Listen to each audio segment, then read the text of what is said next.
Hey, hiya. What's up, droid? Yeah, expect the unexpected, my friend.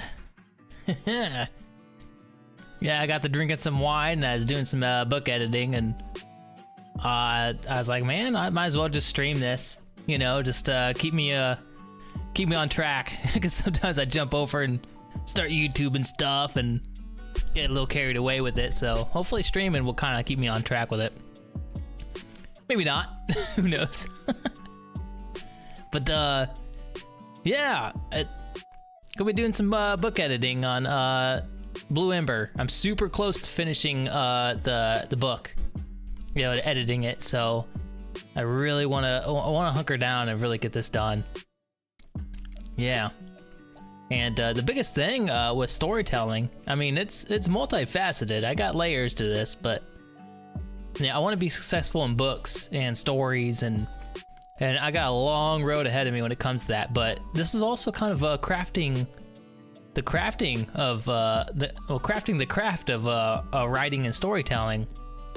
So my biggest dream of all time, you know, hopefully it could start in 2027. Let's hope 2028 at the you know, the furthest, but to start my 3D adventure. You know, that's my ultimate goal with this. You know, it's not necessarily streaming, you know, per se, you know, with the 2D stuff. That's definitely part of it. I really enjoy it, but I really want to start my 3D adventure and head in that direction. You know, do skits and do you know, little small films and stuff like that. Slowly kind of piece 3D films together, or 3D events and scenes and stuff. It's kind of my biggest dream. So writing all these books and stuff like that is definitely also prepping me for that, because I want to write good stories too. I just don't want to write, you know, slops or, you know, and stuff like that.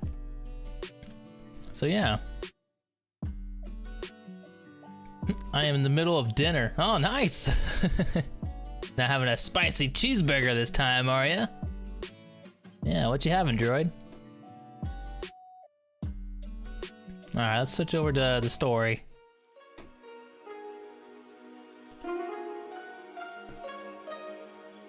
Yeah, apologies if I'm quiet sometimes too. I'm just thinking about the editing and the story and all that stuff. I'm focused. Focus thy pen on thy paper. Ribs, pork, and roasted chicken. Dang, you got 3 different type of meats there. Sheesh, that's a Witcher meal if I'd seen one.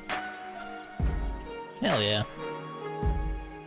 Definitely enjoy that. I ate earlier, but I might actually make a trip to the gas station and grab some extra food. Getting hungry again.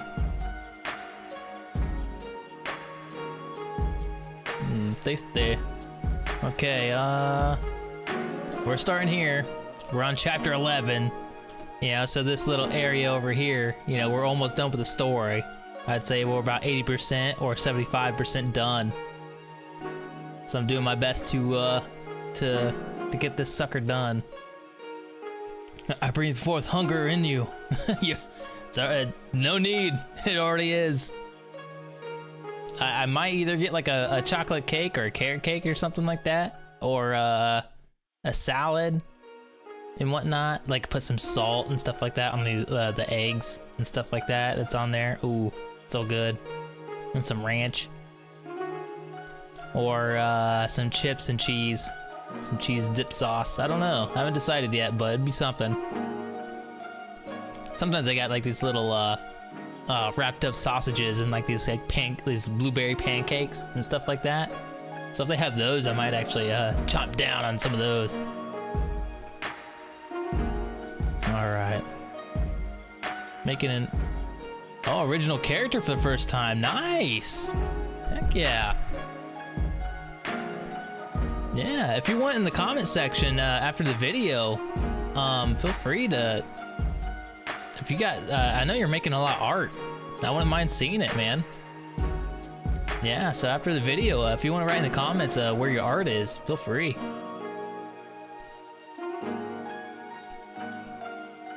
And how else am I gonna see the Giga stuff?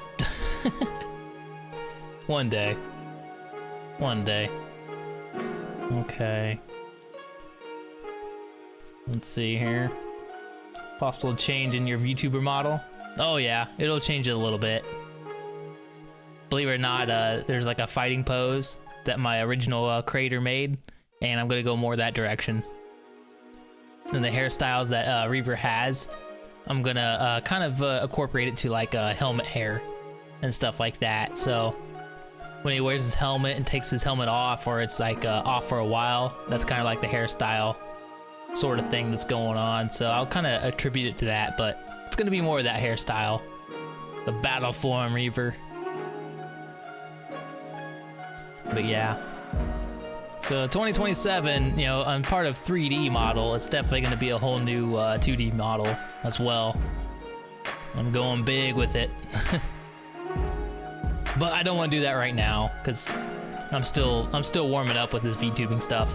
You know, I'm only 6 months in, and a lot of these people have like, you know, 2 years, 5 years in. You know, they got experience and know what they're doing, and I don't want to put forth in all the money and stuff like that right off the bat.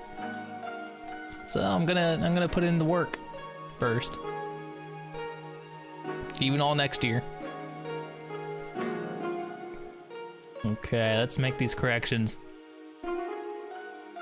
Main thing we're doing is all these red corrections are the corrections that my editor made, copy editor, and I'm just switching all that stuff from my main script. And it's up to my discretion as well. So, I mean, I might use it, I might not. I might adapt it. It's hard to say, but that's what you hire them for, is to make things sound a little bit better. Because sometimes there's like a purple prose is what they call them. Purple prose is like making your words sound like very flowery, you know, flowery and really nice and elegant. But sometimes purple prose can be a little too much. And there's kind of like the equilibrium between them both, you know. So it's sounding really good and really precise on what the feeling you kind of want to get out, but it's not like too over the top. And I feel like my world building and writing style is definitely below both of those.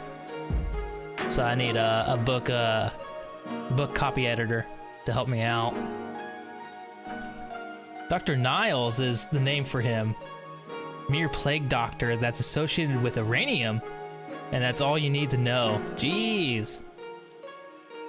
He's dealing with uranium, man. He's dealing with some pretty high stuff. That's nuke stuff right there. Now, time for first question. Which timeline does this story take place? Oh, interesting you mentioned that. I need to make a more detailed version of this. I'm working on that, actually. But there's the mutant arc. There's the Eyes of Ember arc, which is in my major book.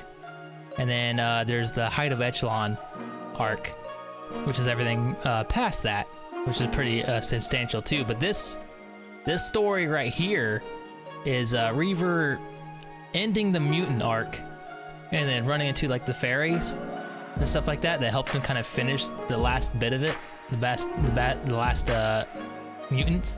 And the rest of his friends, his Reaver friends, have died, and he's carrying on their dream. Well, there's another war going on, and then for Reaver to repay them ending that war, he's trying to reach Raintris, which is on Ragnar, his home continent. And he's in the country Dax on that continent. So he has to reach Raintris, where all the gods and the Western Fairy Forest is, to help them in that war. But it's quite the journey, and he has very limited knowledge of magic and incredible monsters, because his home world's been very isolated. So he's traveling to that. So he's got to travel quite a bit distance to reach the Omega train in order to reach Raintris in time. You can get to Raintris in other ways, but it'll be a lot longer to reach it. So he has to reach Omega train in time. So this story is he's still on Ragnar, but he's still trying to reach the Omega train. So it's just him traveling to it. So he's outside of his country and traveling the world, so to speak, to reach the Omega train. Excellent. Yeah, I think so. In the future, there's gonna be what ifs possible, like what if Reaver's friends lived? It's definitely one of those fun things. It could be like fan-made or fanfic stuff, for sure. Or, you know, like a multiverse sort of thing. I'm definitely always into that stuff. But that's a lot of that's a lot of brain power and work, and I already got a lot of stuff on my shoulders to get through. Really need to get a lot of these stories done to get to some of the main stuff. Sociopath Reaver, yeah. I'll leave that to any sort of fan-made. I'll leave that to fan-made stuff. Be interesting to kind of see how they go. Reaver as a sociopath. Gaze. Gaze as, okay, let's switch that. Ooh.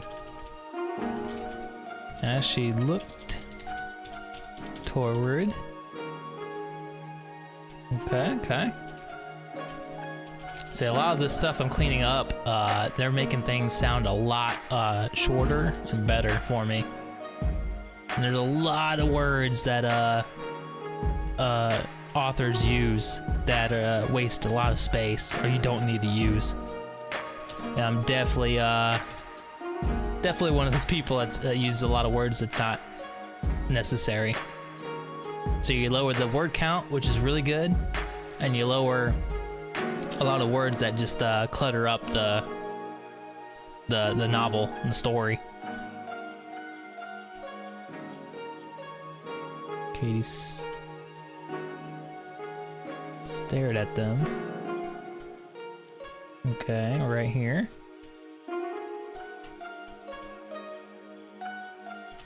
Oh. So that's a proofread thing. That was capitalized in T when it wasn't supposed to.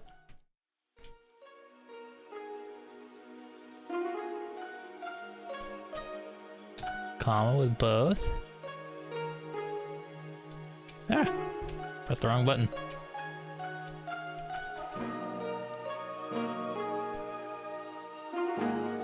Hell, not is, but was. There's a better word choice there. See, some of this stuff too, I just kind of quickly wrote it down and told myself the story, sort of thing. So there's definitely going to be a lot of mistakes. So I kind of feel sorry for, you know, correcting a lot of this stuff. Like right here with Liz's mind. Well, no, never mind. She'd rather put her name than her. I guess it's more impactful. Was is better than is.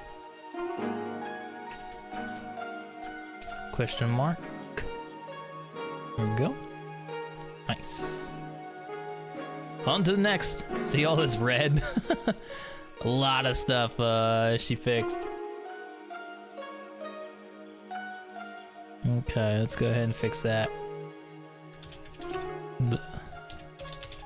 The night was far from silent as they crept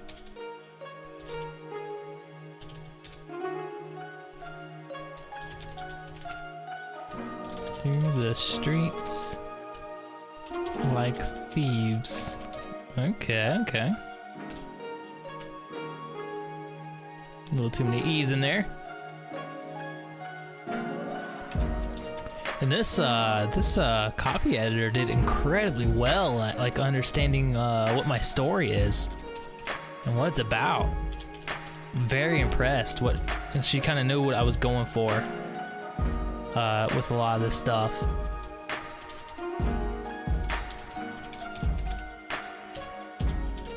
Of cracking wood. Smashing glass. And cars. Being keyed. Being keyed as in like the ghost's claws scraping against it.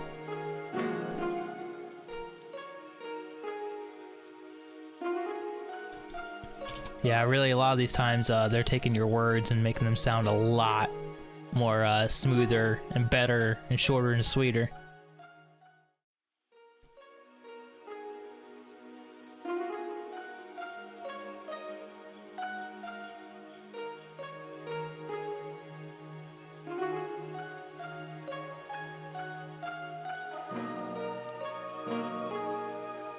Okay. It's looking good. Starting from here to check on the group.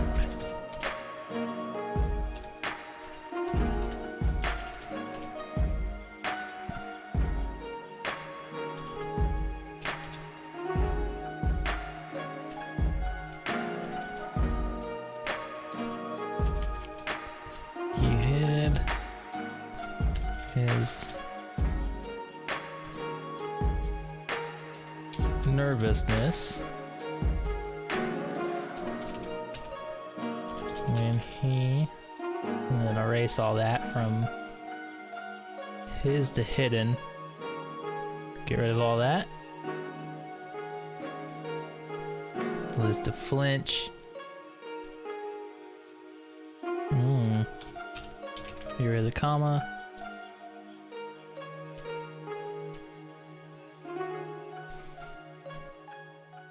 Over by Yelp. That would soon draw wanted attention. Nice. And all this is useless. Don't need any of that. Yeah, the more words you can take out, the better. Okay. Pick up the pace. Not far, Katie. Too small. Picks off here.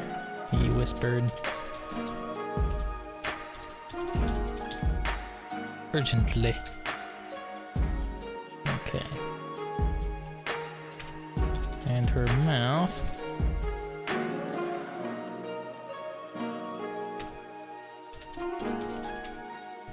Dropped open with worry.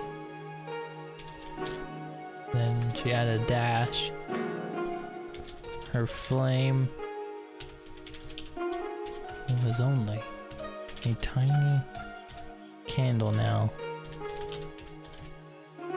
Okay. The rest of it is useless.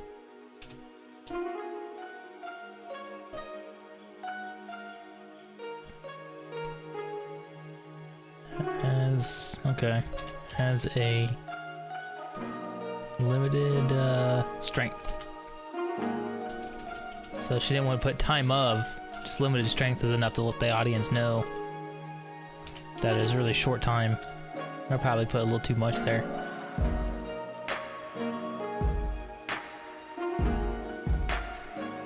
Now she did put notes on this area right here. She says, sees note, replot. I think it's chapter 11. So we're gonna go to feedback. We're on chapter 9. Not even read chapter 10 stuff.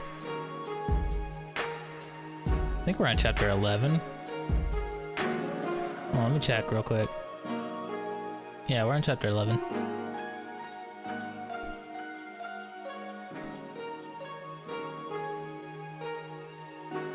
So replot. So plot. Great tension with Liz being so on edge that Reaver is worried she's going to draw attention, making her walk to the mayor's building even more tense. Okay.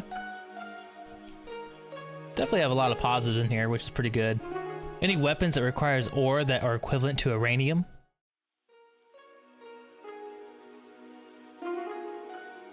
Fantasy-wise or real-life-wise? Because I don't think anything's gonna match uranium. That's pretty much top of the line when it comes to that stuff and weaponry. Like a fantasy-wise? Destructive-wise? Oh man, not really. I wouldn't say ore-wise. With like a chemical imbalance like uranium has. But I would say, obviously, in this fantasy world that mana stones have and hold a lot of power. There's different size ones, and there's different colored ones. And their color kind of goes based on their environment. Like, say, it'll be a little bit of a spoiler here, but like I think in my 8th book, with Dream Incarnate, the dream god, like a butterfly sort of god that Reaver runs into, she has to be in a cocoon for a while, and there's gems and stuff like that like form on her cocoon, and there's like an energy that absorbs into it. So basically her cocoon and powers make these things called intercon gems, which are super powerful gems, but they're basically mana stones, but they're adapted, so they turn kind of purple. And they have more greater power to enter different dimensions and protect the user and see different energies and stuff like that, on top of having magical power. Yeah, so there's things like that. Let me guess, tiers type system? Yeah, kind of. You could say that. Definitely. But, you know, it's super exciting to have tiers type of stuff. Different levels. You know, like if you have like a normal mana stone, and it like can do a lot of different things, empower a magic user and make all these different scrolls and stuff. You know, could you imagine like a skyscraper-sized, you know, magical gem, mana gem, or whatever? Be crazy. There we need a slightly clearer explanation of Katie's power given. Had always thought that her flame had a limited strength, as we've seen it lose strength in previous situations, needing her to replenish the flame. I'm a bit confused by what she says here about not the flame having a limited strength, and that being said like a revelation when this seemed clear from the first time she used it. Ah, okay, maybe not have her doubt it so much right here. I'll have to look into that. Nice extra emphasis given to Liz's reaction to Reaver, adding some good depth to his intriguing plot point. Nice, nice. Their arrival amongst the townfolks is suitably dramatic and tense considering how their last interaction went. There's some great anticipation here as we wait to see how Devin will react to her being there. Ooh, yeah. Other than some tweaks for the line editing, the scene between Liz and Reaver works really well overall. The conversation is nice and dramatic. Well, that's what it's going for. I've added in some shows of character emotion to help emphasize both their emotions to make this a slightly more climactic moment between them. I like that he doesn't really explain himself here and his emotions are palatable. Kind of like restrictive, you know, protective of his emotions. Yeah. One thing that does need a bit more explanation is Katie's family dynamic. She has adopted parents and sister. Marina hasn't met Sarah yet, so this seems to have happened very recently. Why was Katie adopted by this couple? Why do they not seem too concerned about Sarah, even if they think she's gone to a nearby village? And they think she's alive, they don't seem overly concerned about this. Why did they adopt Katie so recently? Yeah, that's definitely an issue I have in the story, where I kind of built that a little bit and I kind of left it alone. So it's something I need to extend on. Headcanon, Golden Mana Stone is legendary tier. Golden? Yeah, I mean, it's possible. I haven't thought of a golden one in the Auraverse yet. There's only been blue and purple so far. I did want to make others, but I definitely need to figure out how the others are made and what their use is and purpose is. But yeah, multiple ones, especially gold, could definitely be something. Okay. lot of this extra stuff is just positive stuff. Okay. Alright, when she talks about her powers, I gotta kind of reel that back some. I'm fine.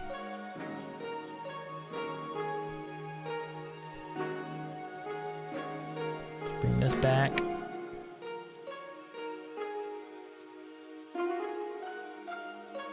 I think that's right here too.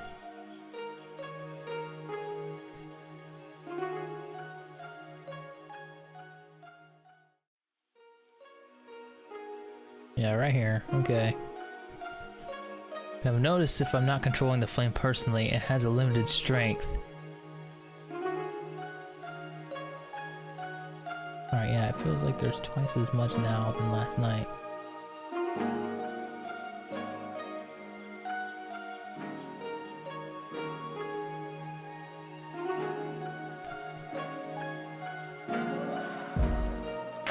We should probably just get rid of that altogether. Because we already know it's already been listed.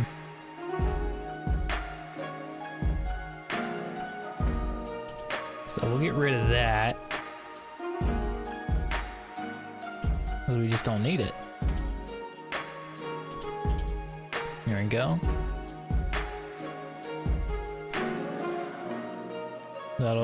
That'll fix that little bugaboo.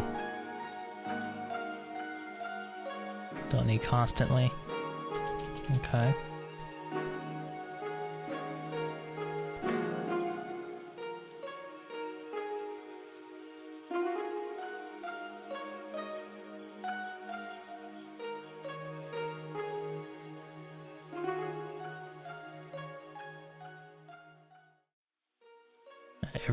Every moment don't need. Okay.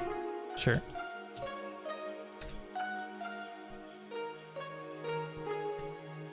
Turn it into a period.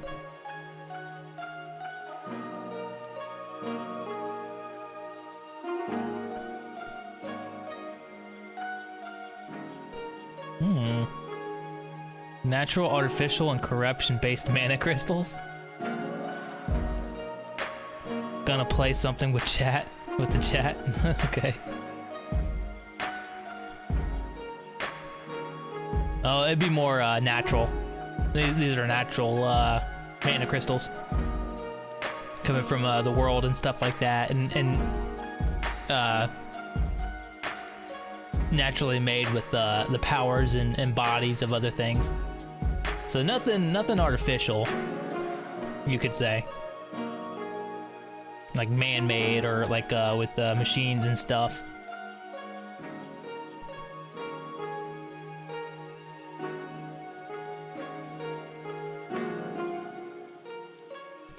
Doctor, okay, we gotta fix that.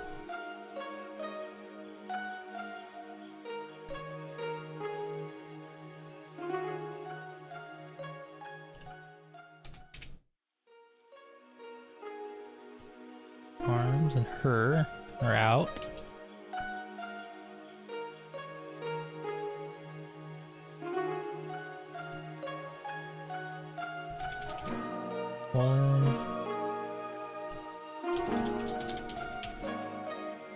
Finally saw.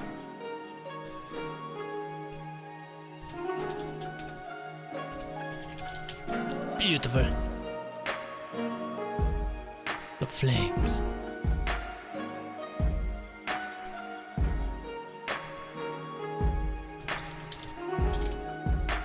Okay, that's good. Damn, we're not far, guys. We're not far. It's gonna be a book pretty soon.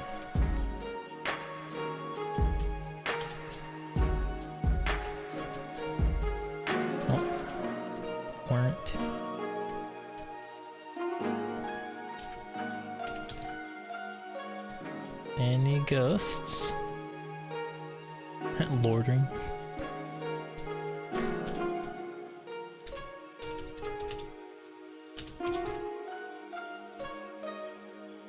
Wasn't and around.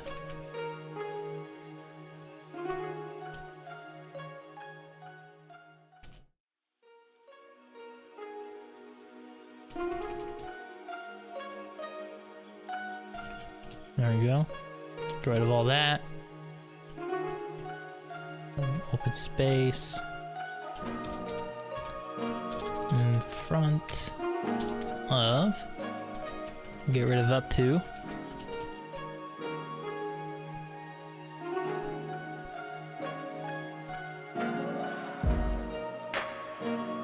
Double doors. Let's run a little extra there. Gonna need ice cream for dessert. Nice. Dang it, stop making me hungry. I will end up buying ice cream too.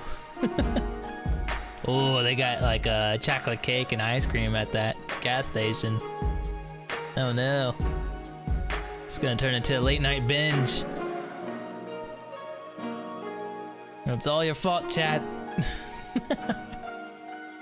No. Okay. That's good. Okay, that's there. Doors. Okay, yep. Their ears. Ring with the sound.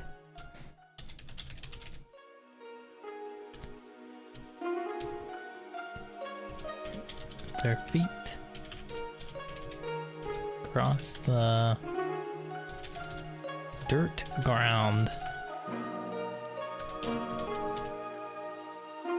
Sure it would draw the ghosts. Attention.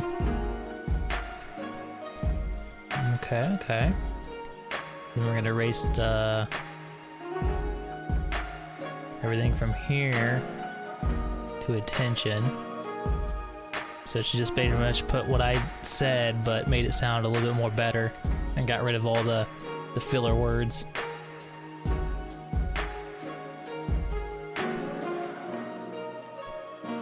Okay. My fault. How dare you? I cast cringe memories and slow internet speed ×4. I see how it is. You want another stream crash? How dare? You can't speak of food and me not think of food? It is impossible.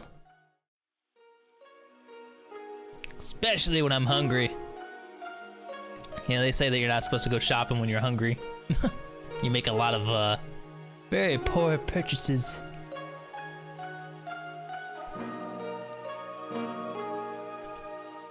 Doors with collective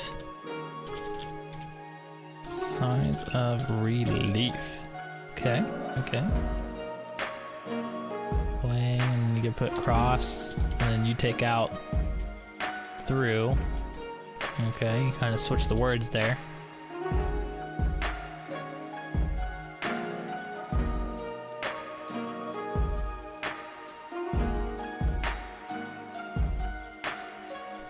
Alright, right here. Sweat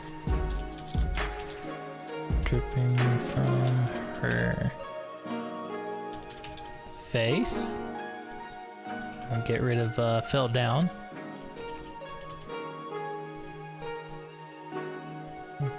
Okay, I guess dripping from her face sounds better than falling down from her face. I guess people can probably get confused by that, or maybe it's overdone, I don't know. And I put the wet soaked wood. It's like, well, if it's soaked, you already know it's wet. So that's one of the things I messed up on too. That I need to get better at. It's almost like a double saying that it's something, you know, that you already know that it is with one word.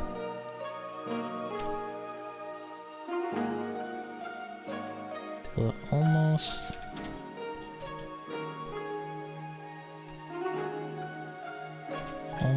instantly.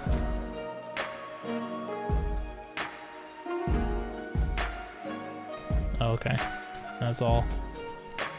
But that's totally fine. If you're writing your book or story, really quickly and just getting the draft done, you don't gotta really worry about all that stuff.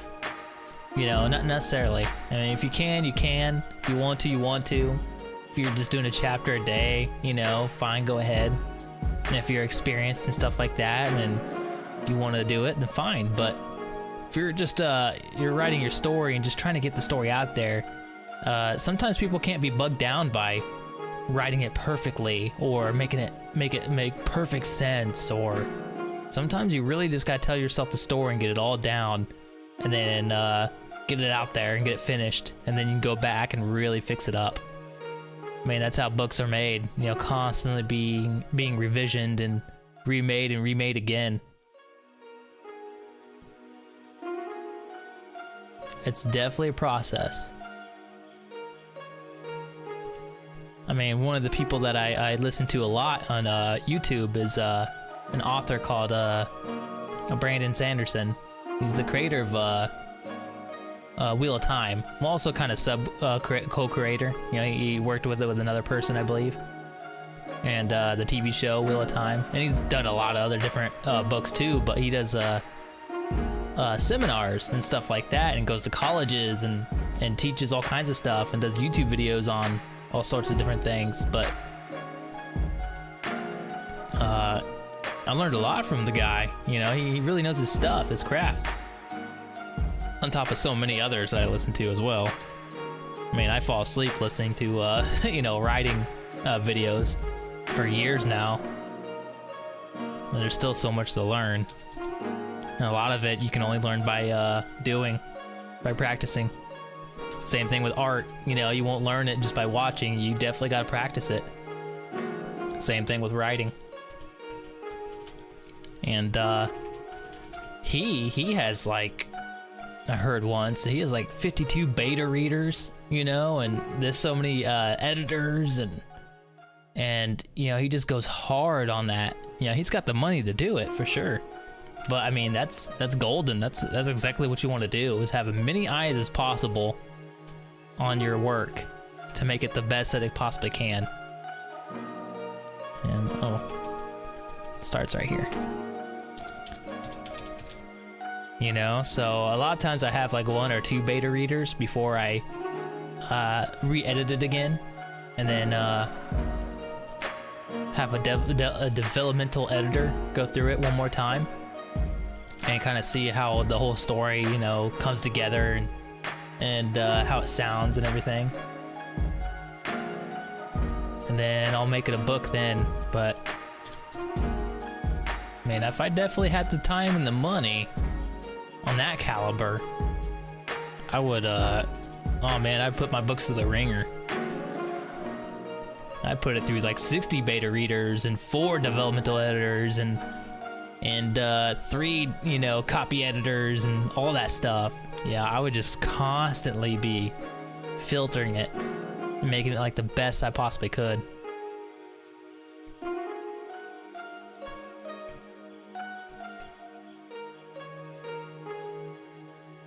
Her trembling hand, okay.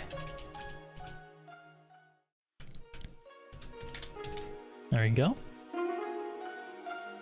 He asked. There we go. Slowly but surely, this is getting done. Mother should be capitalized. Missed that. That needs to be a period, not a comma. Runs and grabs. We gotta erase. See, runs and grabbed. Didn't need to expand on that. Grabbed is enough. So I just erased 4 words, you know, like almost 10 letters that I didn't need.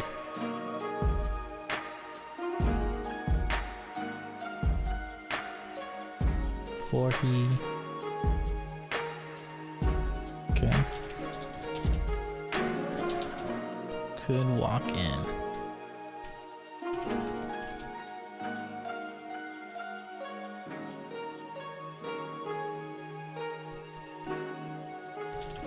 The ghosts. There we go. Erase them. Don't need it.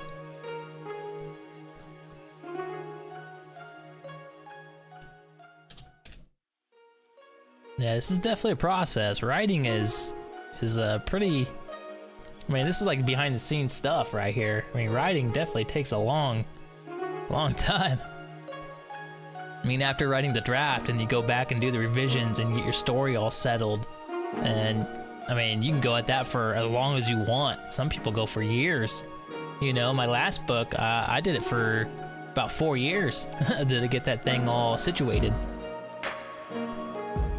I can't talk about that book, but that's on my flesh side, but super proud of it. And for Turquoise Pearl, you know, my latest book that got out there, the start of Eyes of Ember, that took about 2 years, you know, of just constant, you know, going through it and checking it out and rearranging things and getting things the way it needs to be.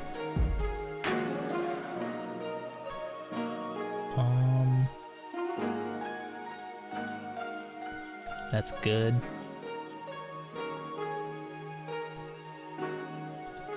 Switch that up. Get rid of that. Okay, let go, comma. But yeah, it's about going in here and fixing all this stuff up and making things the best that it possibly can. And the thing is with the books, I mean, you can go forever almost constantly putting them through like a filter. You know, like even after I get this done, which it'll be done after this, I don't want to spend too much time on this book. You know, I can keep going on forever and, you know, have another beta reader and have another developmental editor and another copy editor and just keep going until it's like polished perfection. But I got so many other projects and stuff like that to work on, and this is just experience that I need. So, you know, I'm definitely giving it its due diligence, you know, and hired everyone I possibly could and making all the corrections into like a good story. But yeah, at some point you just kind of, you have to definitely move on, you know. So you can stick with a book forever and keep polishing it, and then some people that's good, and some people can get trapped in that. So you definitely kind of know, you have to kind of know where to stop that, you know.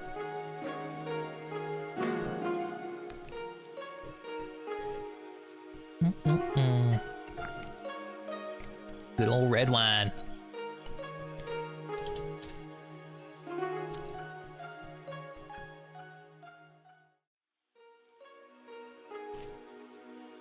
Right here.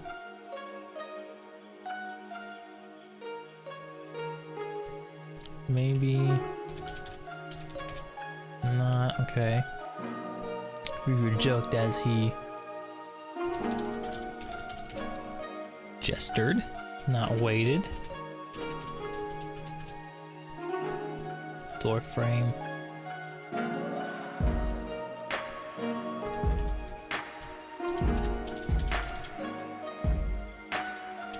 And torn.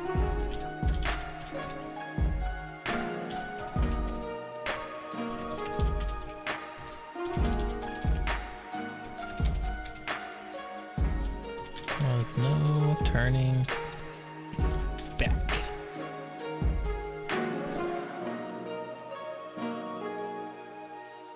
And we're erasing this up to back. Okay, so she just pretty much reworded it. Okay. And squaring her shoulders.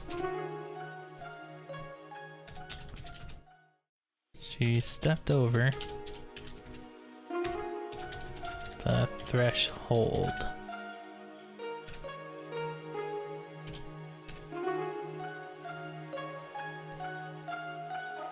And erasing stepping through. Oh, okay. We're just gonna continue it. There we go. Threshold and headed downstairs. Cool, cool, cool. Slowly but surely, slowly but surely. Where's she? Get rid of they. Don't need they.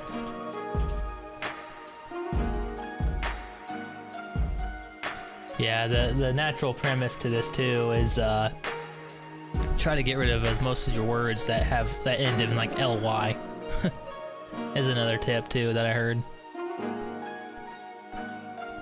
There's definitely words that people can use too much and that could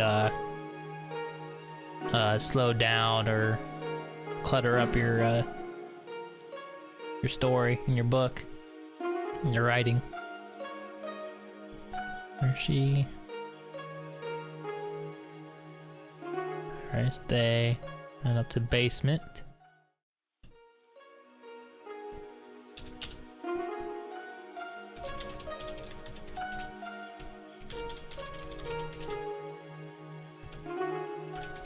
Close behind.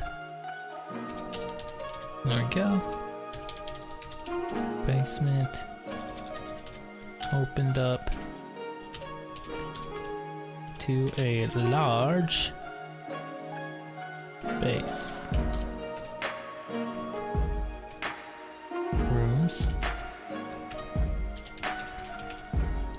Lining. And then getting rid of alongside.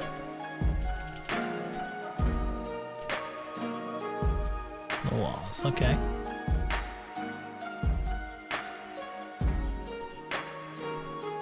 We'll go ahead and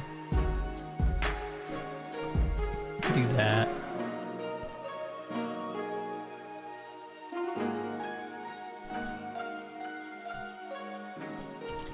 We're lying.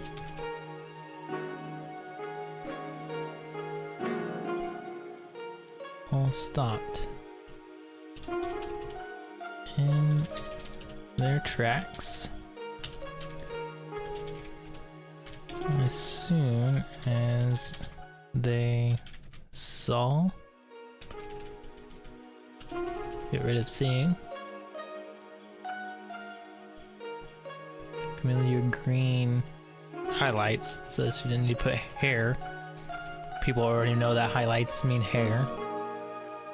So that's an extra word I didn't need.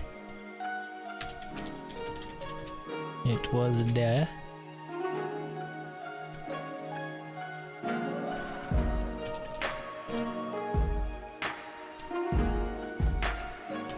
First time she'd.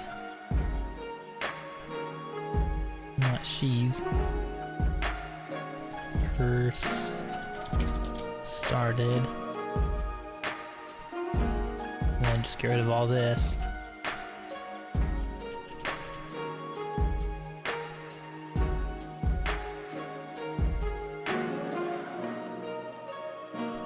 Katie, is that you?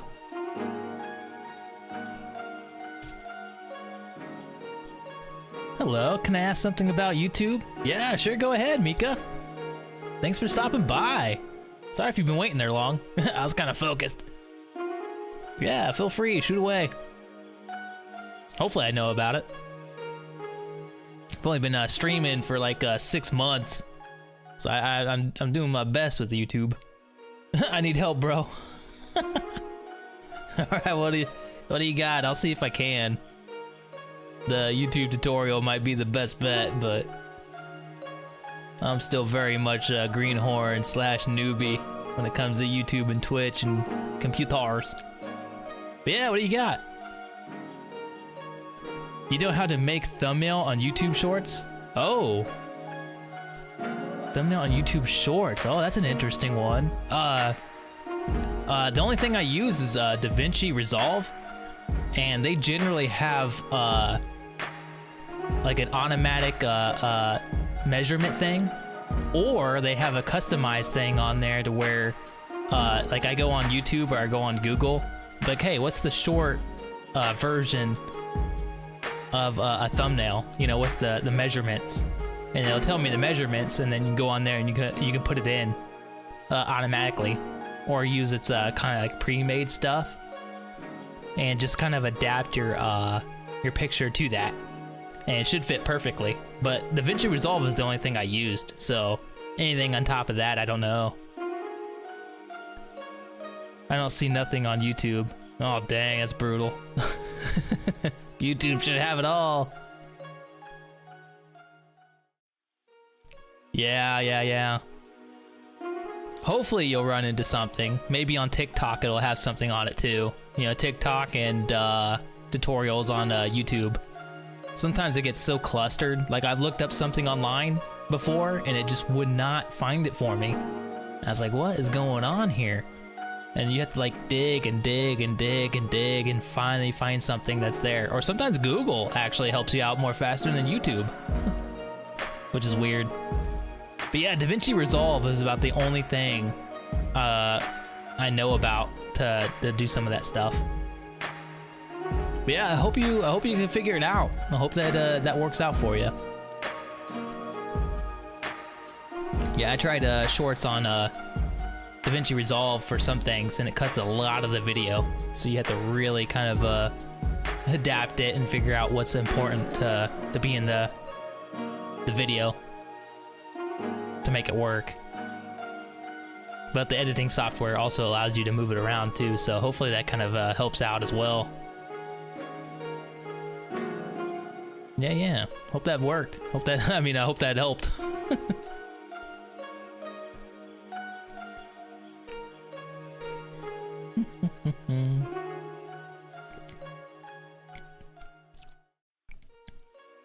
Page 50 is 68. I'm actually super close. Dang, I think we might be able to finish it tonight, chat. That'll be freaking awesome. So by the time next week, I could start formatting this and making it a book.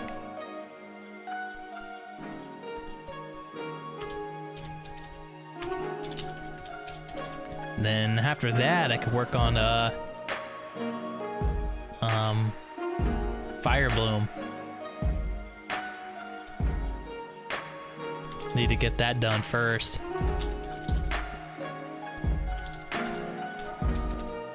Because, obviously I want to finish Shine Brighter.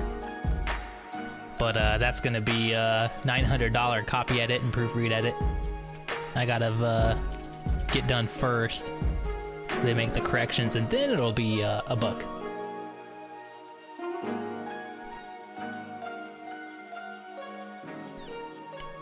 But we'll get there, we'll get there.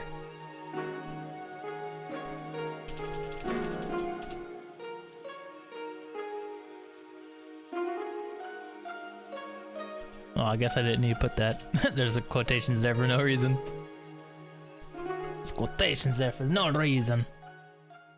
Why? Why quotations are you there? Silent.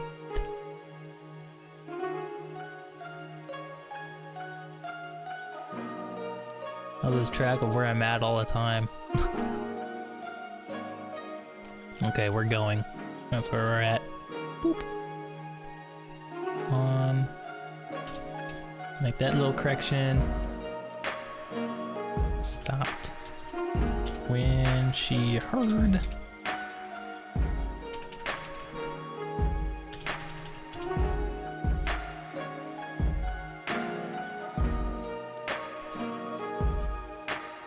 Get that going. He said confidently. It's alright, all you need is confidence, right? Got that, you can do anything. So they say. That with the thrill. Oh, that's definitely spelled wrong. There we go. Thrill of the story. Before her smile suddenly faded as if remembering something. Okay. And then get rid of this.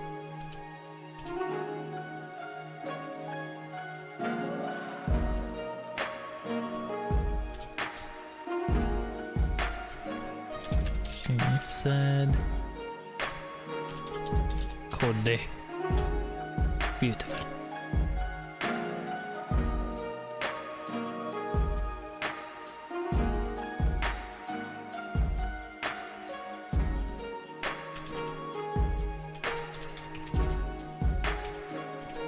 Reaver's brow for a road.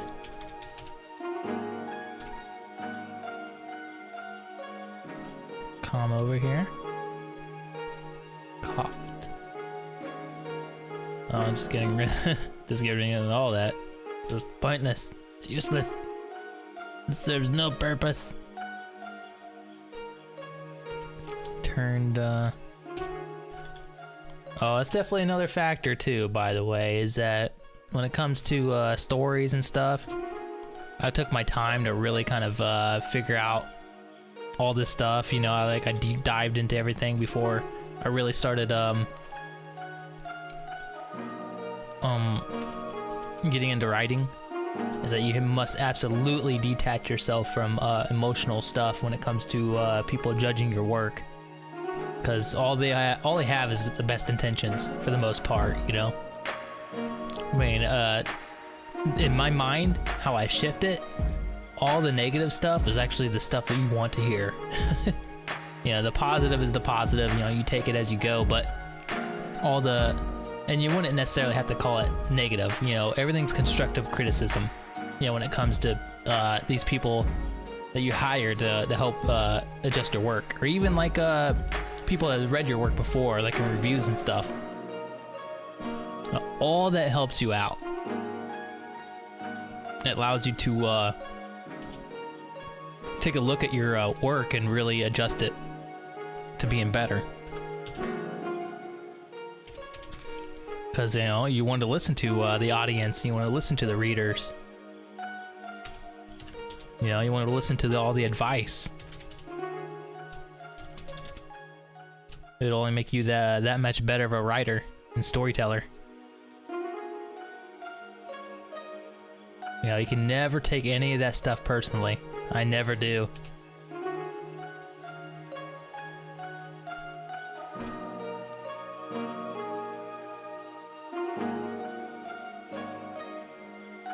Squinted.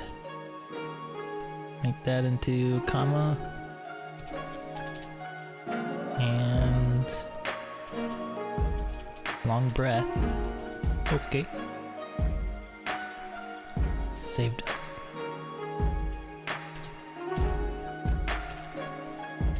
Stan urged. She sighed, closing her eyes.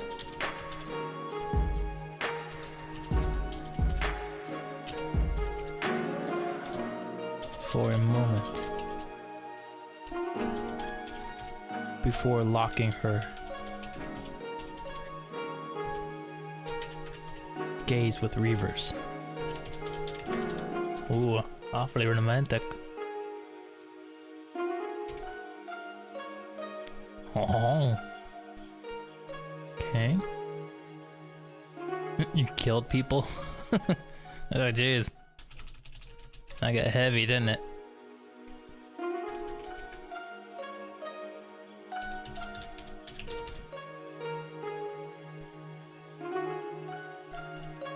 Liz, being a reporter in this story, found out some stuff about Reaver before she left her hometown quietly in him.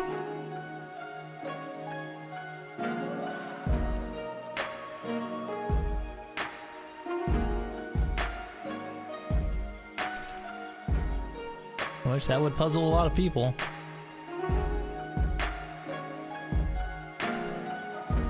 Or make him second guess, but you know, he has his reasons.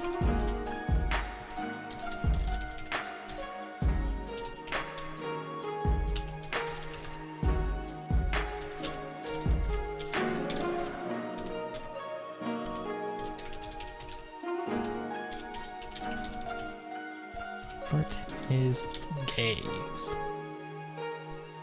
Beautiful. And then Erase this.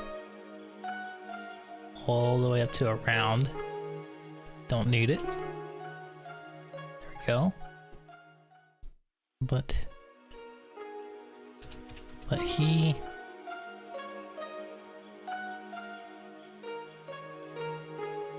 forced his gaze to, we're getting rid of they. A lot of times you want to get rid of anything that ends with Y. Oh yeah, I remember what I was going to tell you before other stream ended. Oh, what was it? Yeah, before it ended abruptly from your spell. Yeah, that was crazy. Stream crash.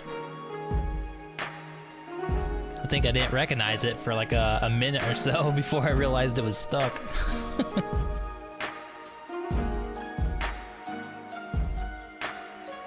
Gaze to,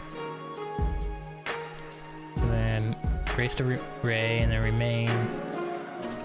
Okay, do that. Firm, even as his. Oh, it's not gonna be a period there. Smile faded. Okay. Okay.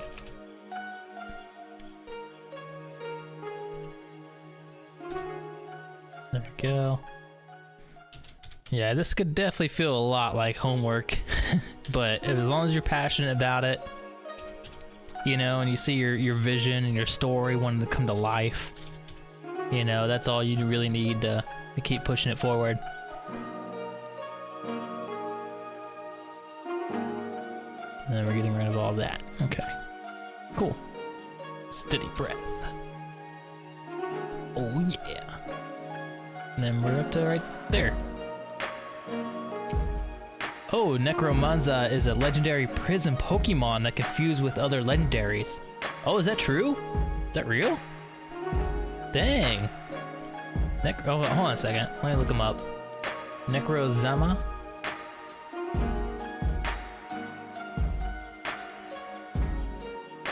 Yeah, I'm literally only like a first and barely a second gen Pokemon person. I know mostly of all the first, but I don't know much of the second and the rest of them. Necro Zima?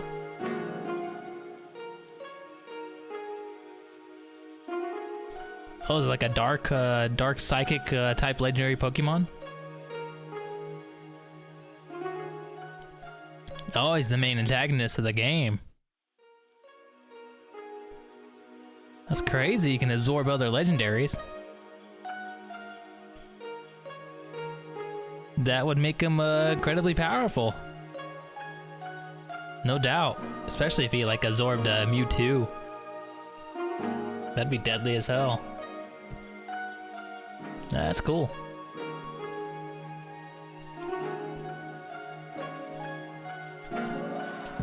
It was war. Liz, people die. Indeed. How would you explain such a thing? His lips tightened.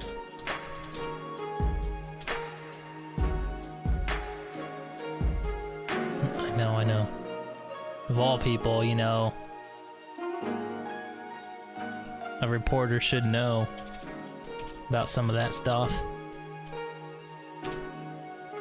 That things happen.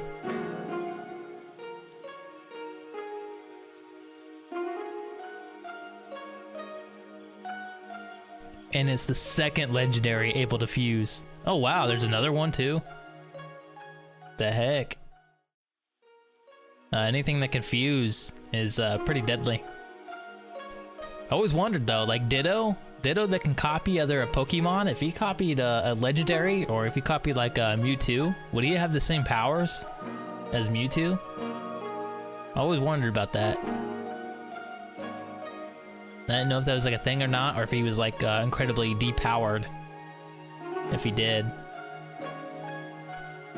Because if he didn't, holy moly, Ditto would be actually pretty freaking powerful.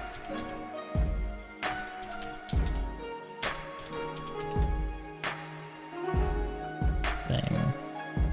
And then erase this up till something. There we go. And then we're up to right here. His voice. Heavy.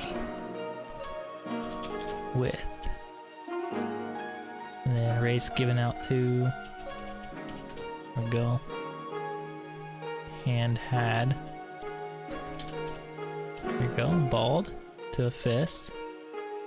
You need to put a comma there. Because it'd be like a run-on sentence, I believe. If it didn't. Needed a moment longer. Yeah, that definitely happens when I'm doing my my first draft. I do a lot of run-on sentences, just letting my ideas flow. It's me sitting there trying to polish everything at every second. I would never get the story out. Going to say anything else. She turned. And okay. It's done. It's done.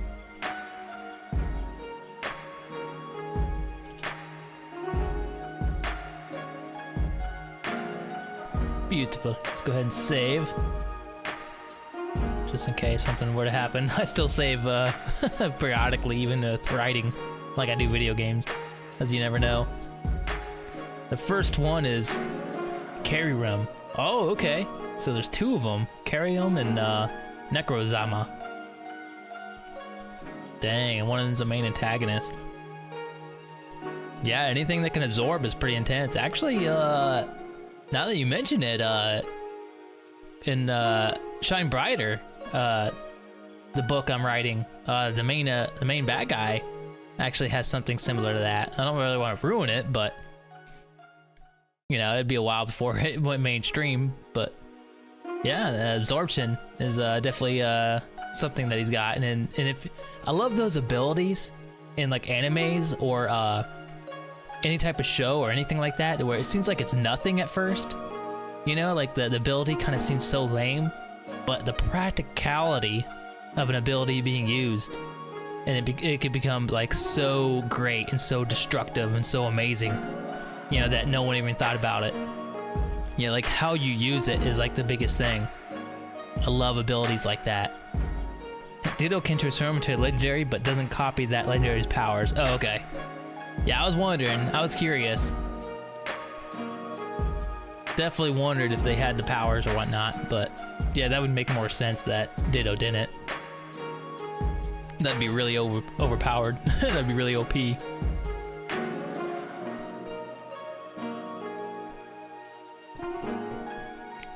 Man. Almost got this whole bottle of wine drunk.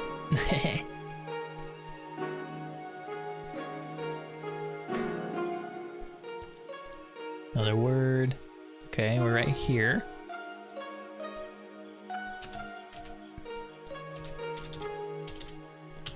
Okay, stepped closer. I have been wanting to watch the first Pokemon movie again. It's been a while since I've seen it.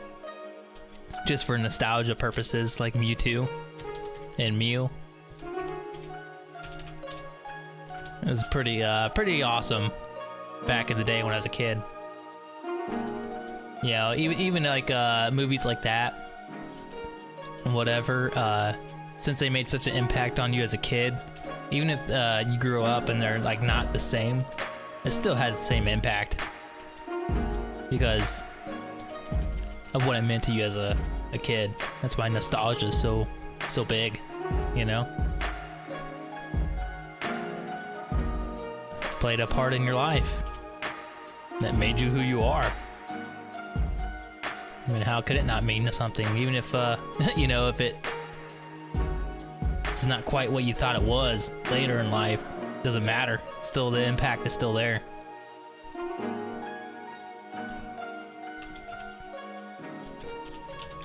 Let's head lowered slightly. Indeed it did.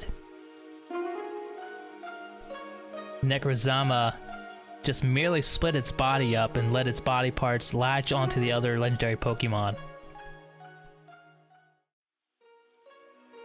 Oh wow, jeez. It's like a parasite. Holy moly.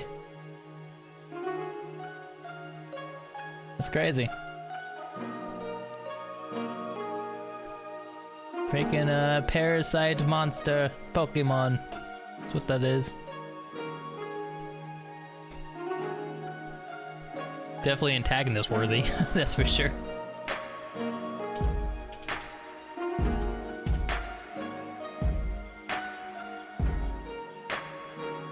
Was layered with unread Abel emotion. I have been wanting to play a video game that's a little bit more lively and whatnot, almost like Paper Mario or something like that. You know, or like Luigi's Mansion. Yeah, with like the ghosts and stuff. Something just kind of fun and easygoing.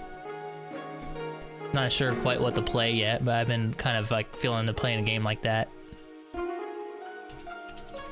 Don't know what though.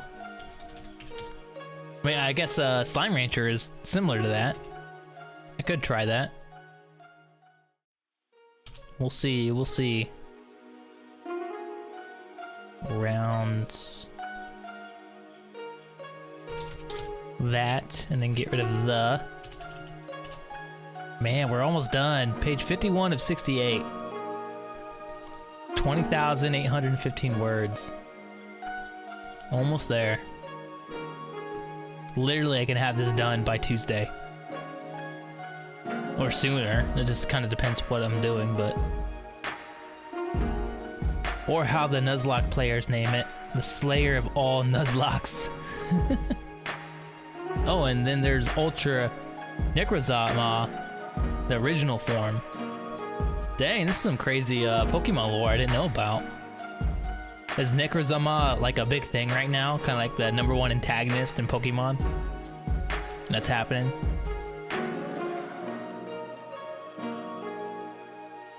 The Slayer. It's interesting. Huh. I know I played Pokemon Stadium a lot. I was addicted to that game. Because you could put your Pokemon that you trained on your DS, like Nintendo DS, into Pokemon Stadium. Like that was like, holy cow, that was like mind-blowing to me. Because it almost felt like you went out there and trained your own stuff, and then you were able to like put it on the system and challenge it against other players. And I annihilated all my friends. So I was a big-time strategy guy, you know, still always am. You know, so I definitely had a lot of fun with it. Eternatus is up there, I think. Oh, okay. As like a main bad guy. Hold on, let me check out that Pokemon real quick. Because really, I'm not too adverse with any of the new Pokemon.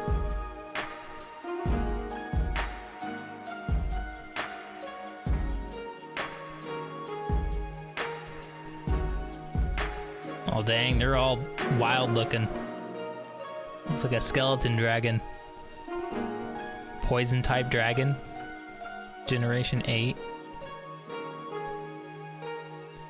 Dynablast World Ender. Yeah, he definitely sounds like an antagonist. Kyurem, Necrozama, Eternatus, Darkrai, Intria, and the list goes on. Dang. See, I'm so far behind. Like I did watch some other big VTubers play that newest Pokemon game where you like you drive on that Pokemon that turns into like a motorcycle. You know? And they're looking for like shiny Pokemons and stuff, so I I mean, I don't know them by name per se, but I'm definitely familiar with a lot of those new Pokemon and stuff. Kind of touched base with it, but it's really cool stuff. I hope they keep going with it.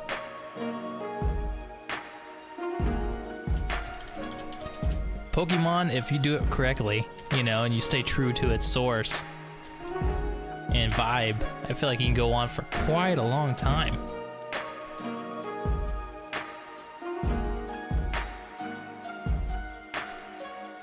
Okay, which? Basement. Okay. Dot dot dot. Voice tapered. Off as she realized. Lowered of. Okay. Boom bada bang. Got rid of that.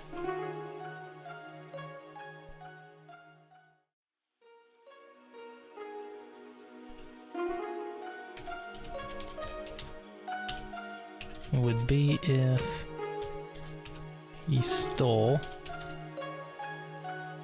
was, and steal. Okay, get rid of that.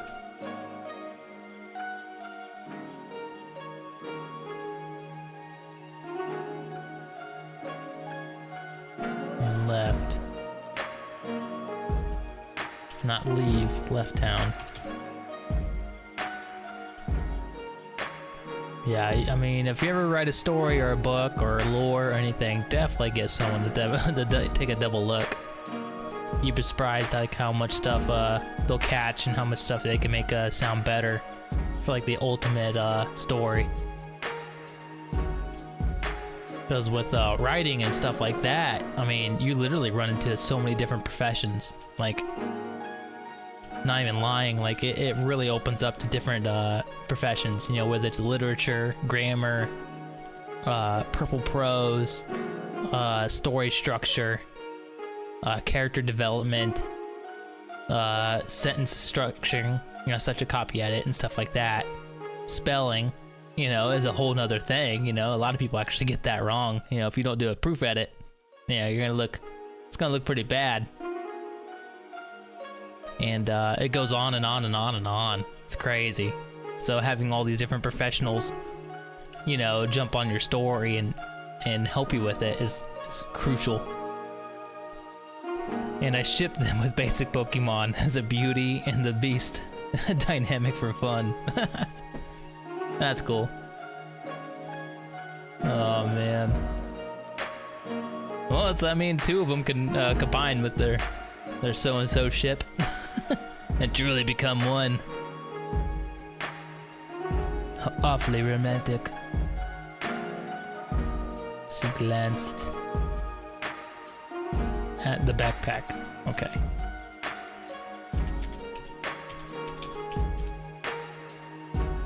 I lose my spot all the time. It's horrible.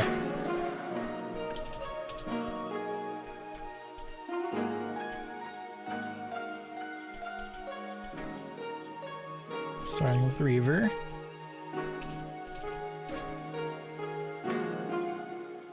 Reaver took, and maybe, just maybe, this is kind of like throwing stuff out there quite a bit, you know, but if things really take off, you know, and this career in VTubing and stories and books is successful, you know, in a way that could fuel future stories, like in 3D. Some of these stories can actually be in 3D someday. That would be pretty cool. You know, the book's already written, so all you gotta do is make the script and write the scenes and get the 3D environments made up. You know, find the actors, whether it be VTubers or just normal actors, and then boom, bring the book to life in 3D. Because as far as in 3D, you know, when it comes to money and stuff like that, it'll have to be like small skits and stuff like that at first. Just little things that you can manage and do. Especially if I have to do it on my own, for the most part. But it has potential to become something really, truly great.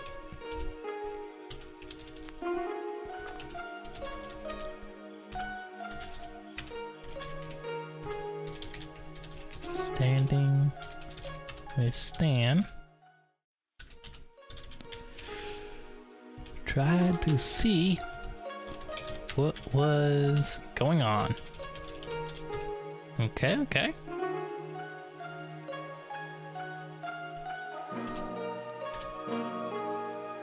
Don't you dare. She made like a little note here. I wonder what that means. Wonder what that means. Oh, Necrozemaza and Glaceon, Utrinarius, and Selvion, Kyrium, and Frostlass. And that's how far I got. Ah, interesting. Okay. Got all them shipped together, huh? The family is growing.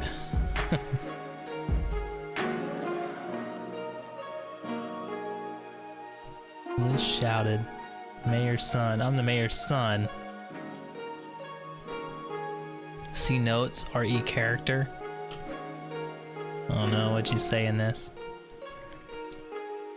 Is what chapter is this? 11? Yeah, 11. Still 11.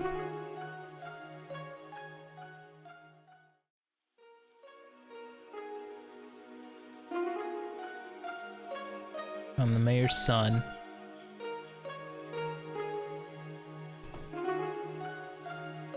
Wonder if she mentions this.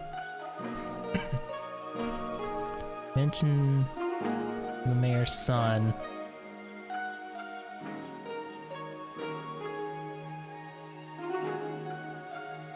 Oh, in character. She wrote it in character. It's right here. I assume that Devin was the mayor.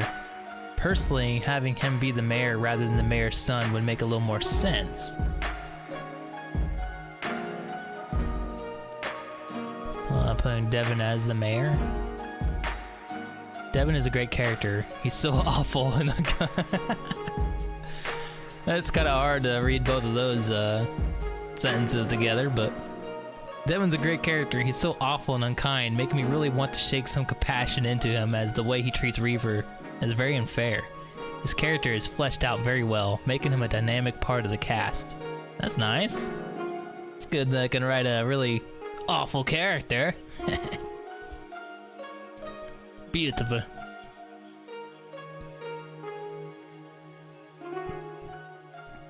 That's one thing that they say. A lot of editors and everyone I've ever worked with say that I'm pretty good at pacing and I'm really good at characters. I really like both of those things. A great moment when we realize that Katie and Reaver are similar in ways with their guilt. Both are acting and try to atone for something and to assuage their guilt. It's now clear why Reaver is so compassionate with Katie, as he can understand more than anyone what the burden of guilt is. Yeah, true. There's a hidden symbol or tragedy within them, but you'll get at some point.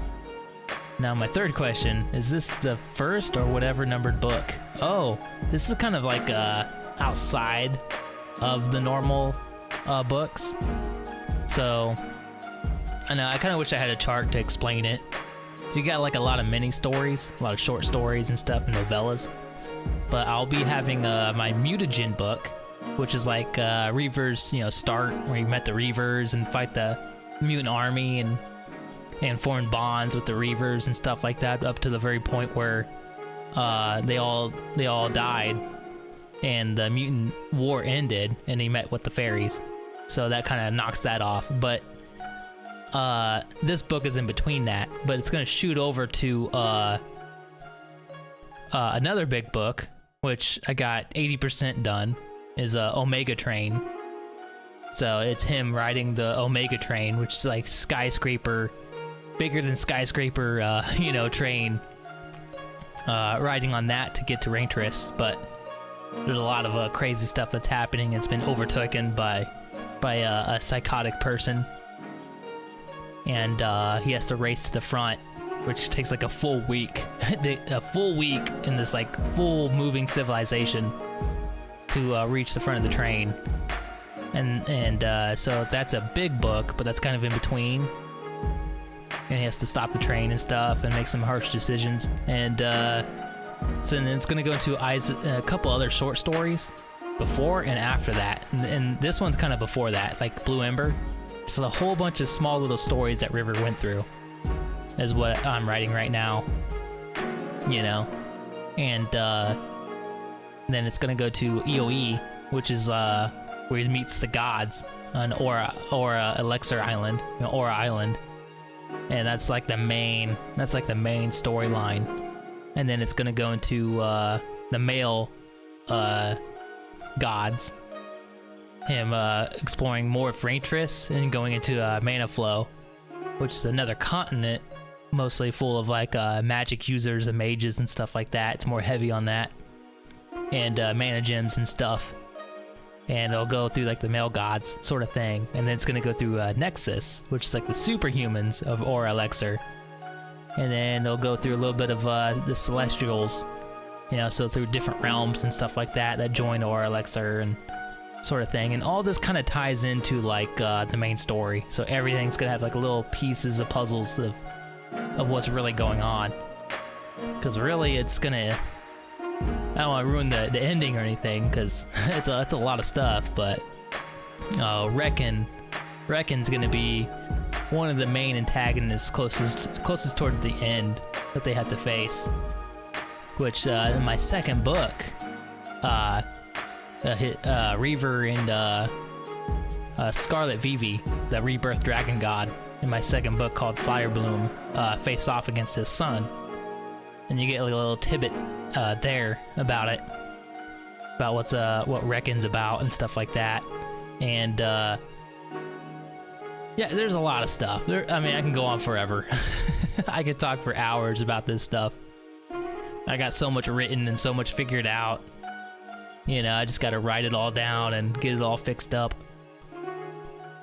But yeah, this story is like the in-between stories of all the stories.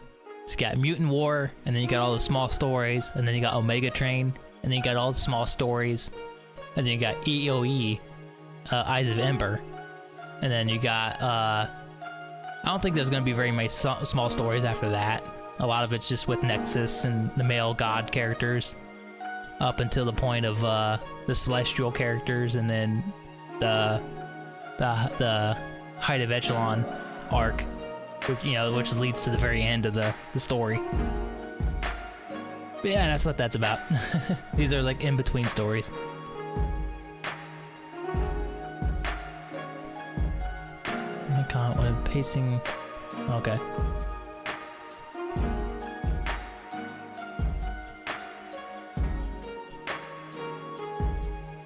There we go.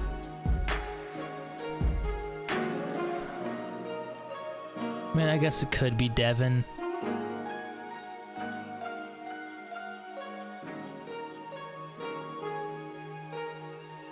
Nah, I don't really want to change it right now. That's a lot of work. Because I don't know if it's, that's the biggest thing, where if the editor or the copy editor were to say, you know, I was kind of hoping that Devin was the mayor, but he wasn't. And even if I were to switch that, if I were to just erase this entirely, and Devin was the mayor, then you have to also think, like, what other stuff through here of all the chapters would you have to change to make that make sense? And that's a lot of work. So you kind of have to make a call on that. Which, you know, even knowing that could be sounding better or being better, because it's just a lot of extra stuff that's not needed. But realistically, you know, I don't want to go and dive through the whole thing again and search out all the stuff and switch it up to where Devin is the mayor. Because if you miss it, or you make this change and you miss anything, it's going to make you know, your story sound weird. It's like, oh, I thought the Devin was the mayor. You know, why is he suddenly the police chief? And you don't want to do that to your story. Horror analog Reaver. The possibilities are endless. It is endless. There's multi-dimensions within the Auraverse. That could be anything. Anything, I tell you. Salamander City. Forgot I put that. Okay. I'm the mayor's son. We're just gonna go ahead and ignore that. I'm just gonna keep things the way that they are. Devin snarled. Not giving up. Or it up.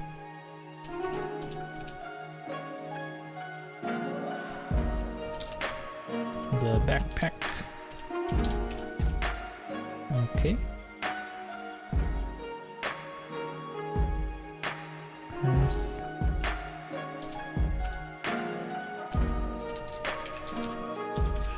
Reaver's voice was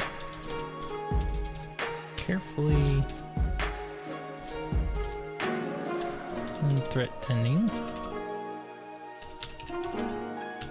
but still firm and unyielding, and its tone. Nice. It's well said.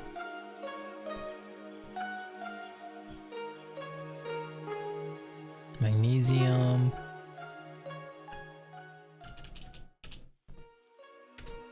Gunpowder, lithium batteries. Reaver surprise. Fix that, fix that.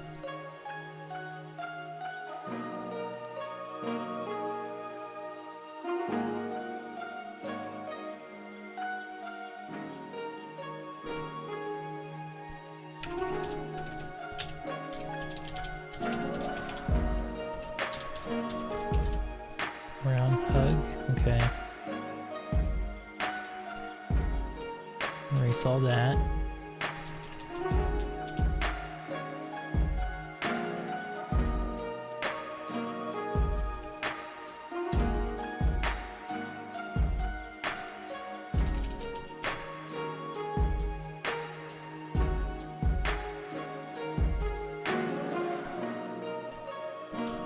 Erase all that.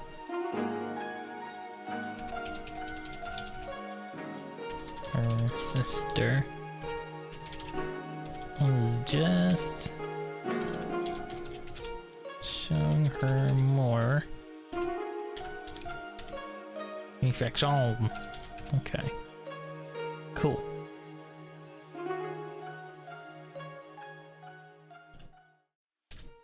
Can you imagine, even after all this time I've been writing, that I still don't know how to like type on the keyboard correctly. I still do it like very old style. You know, where I have to like kind of look and not place my hands on the keyboard and type really fast. Just never put in the effort, I guess. But that's okay. Sunk. Getting rid of that. Wondering what?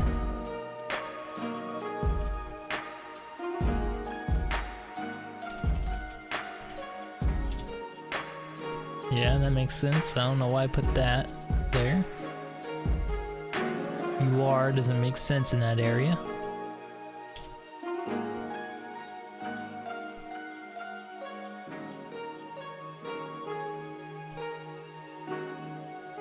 Get rid of all that.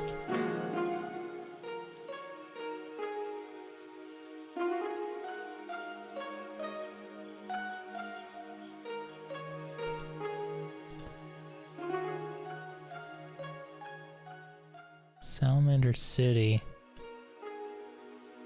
Why did I put that? Sometimes I forget what I even put.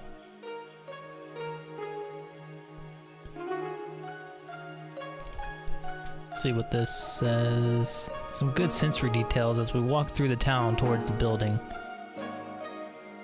I've edited this a little to make it smoother, but the atmosphere created works well. Okay, mutants seem to be well understood part of this world, but what they are is never really explained to the reader.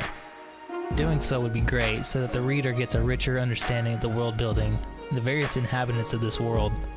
We'll also flesh out Reaver a bit more, as we can better understand what he is. I'm a little confused where Liz is from. I thought she was from the town where we started the story, but that was called Burness. Is she from another place? Yeah, I may just like added salamander for no reason. Ah.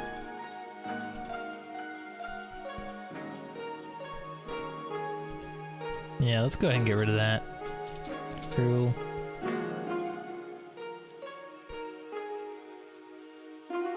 What was it, Burness?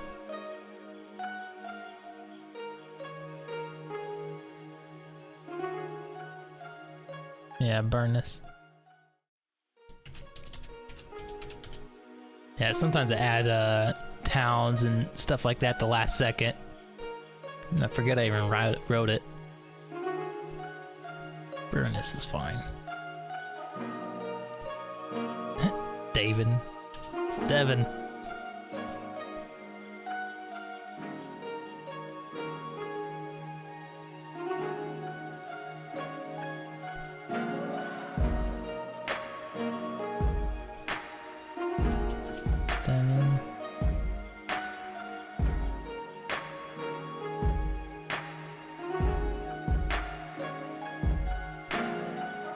That.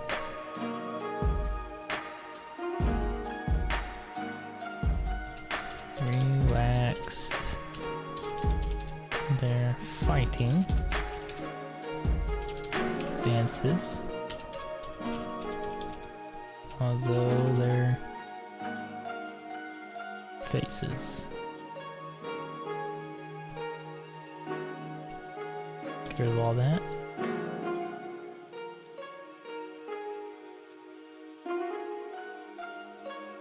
Were. Not are, but were.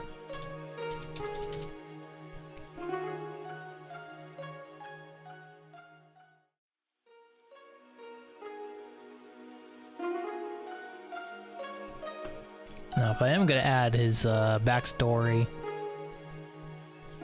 of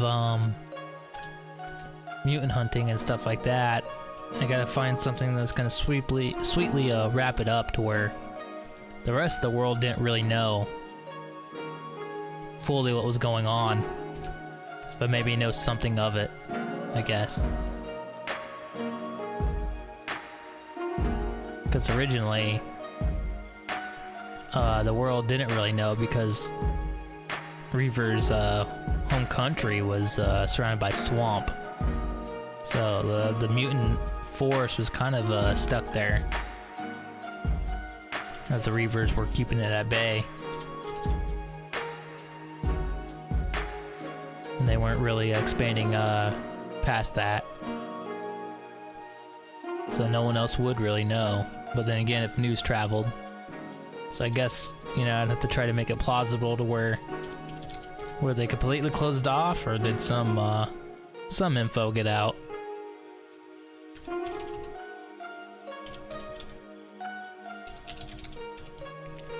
Gotta see if there's any place I can fit that in.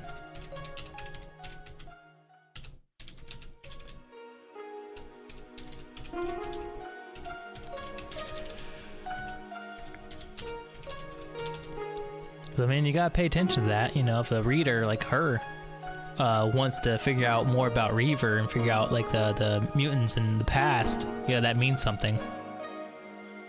You know, because it's if she wants to know about it, then readers may want to know about it, and that's something that you gotta definitely think about. Because I mean, I'm the same way. Sometimes when I hear certain things, like, oh man, I want to know more about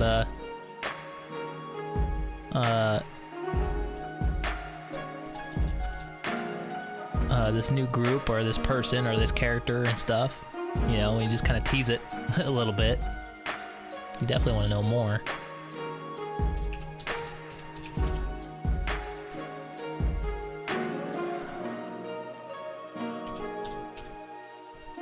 There you go. I had to change that. That was Salamander, so I had to change it back to Burnus. See, once you change one thing, you gotta definitely catch all the rest. And sometimes that can be really tough, because once you change it, you know, you could easily miss all the other stuff within your story.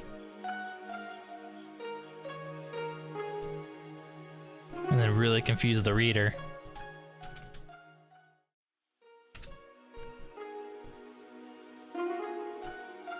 But, you know, again, that's why you hire, even after this, which I should, but I don't believe I need to. I've already gone through all of it, and I know it's not mentioned earlier, but that's why even after all this, you know, you want to make a beta reader and a proof editor go through it and catch anything that you may have missed or that doesn't sound right, you know, and they would. And you go in there and then you find it, because sometimes, you know, you've seen the story so much and your own story, and you're so attached to it, or you can sometimes be like blind to it, the stuff that you've done. You need someone like on the outside, an outside point of view, to spot some of these things. The economy and country fell apart.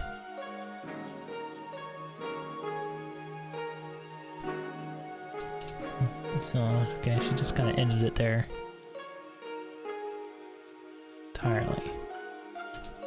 Okay.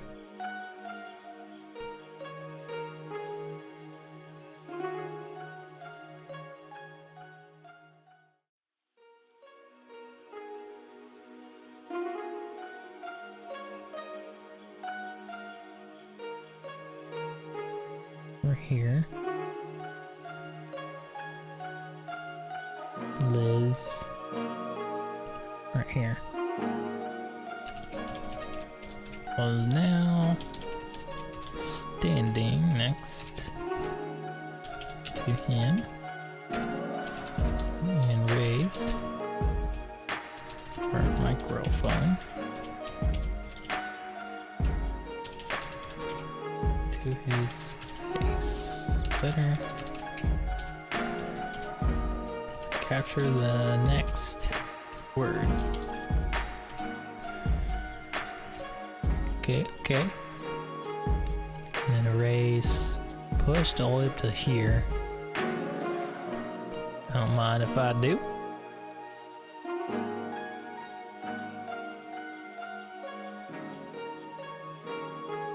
And then camera, comma,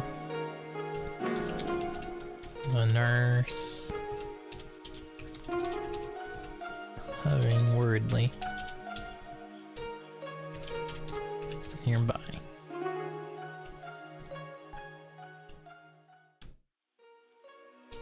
Just kind of rephrased it.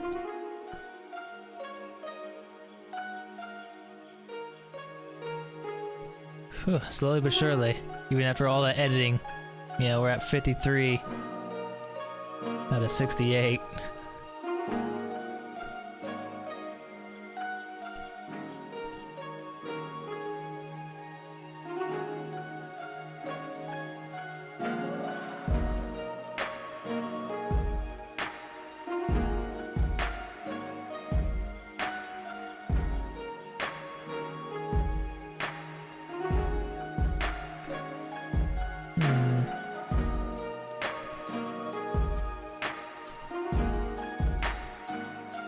Yeah, we'll go ahead and call it here. I'll probably work on this stuff a little bit later today. Yeah, let's go ahead and save it. Beautiful.